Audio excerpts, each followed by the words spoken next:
Hi guys, Lee Gettess with the Market Sense for the week of September 13th, 2011. The charts come from the Trade Navigator software by Gettess Financial Technologies. First chart we look at is the weekly bonds here, and I'd like to say about the charts, I try to fit as much on the charts as possible so we can see the overall flow and yet still have enough detail so you can see what's going on in the last part. I hope I'm making that clear enough for you. Maybe throw some feedback at me. Let me know if we need the charts bigger, smaller, what have you. In the bonds here, they've finally had a little turn down here after, as you can see, a pretty amazing uptrend. They had a chance to hold. Well, the resistance up here that they have not quite reached is around 142.08. And they're coming down into an area around 139.28, which could possibly be a low of some degree. If that's not the case, the green line down here is 137.24, and they could even go as far down as this red line here at 134.20.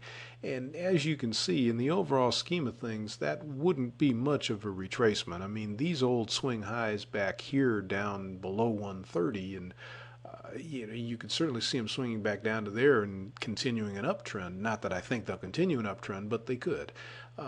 So this looks like a blow-off. I'm sure they'll turn down at some point, but these blow-offs can last a lot longer than anybody thinks, and I can't promise you that we won't be here a year from now saying, yeah, still looks like a blow-off.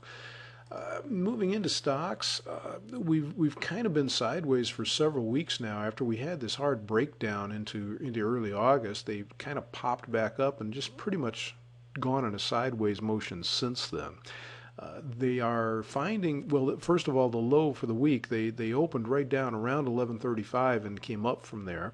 And they seem to be stalling in the 1167, 1170 area right here, which could potentially be the high for the week if they're going to turn back down. If they have a little more strength in them, it's quite possible we could see them up in the 1200 area in this vicinity.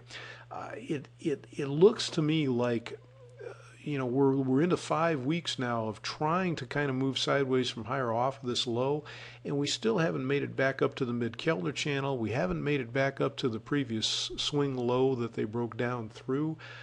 So it isn't that they're running out of time. They could still move higher from here, but the longer they spend without going to reach any of these targets, the more concerned I think we need to be about potential downside. They could roll over from here and take out this low and just find air pockets down here and really get hammered in a hurry, I'm afraid. So that's what we're looking at currently. I hope you can find something profitable to get yourself into this week. Thanks for checking in with us, and stay healthy and dry.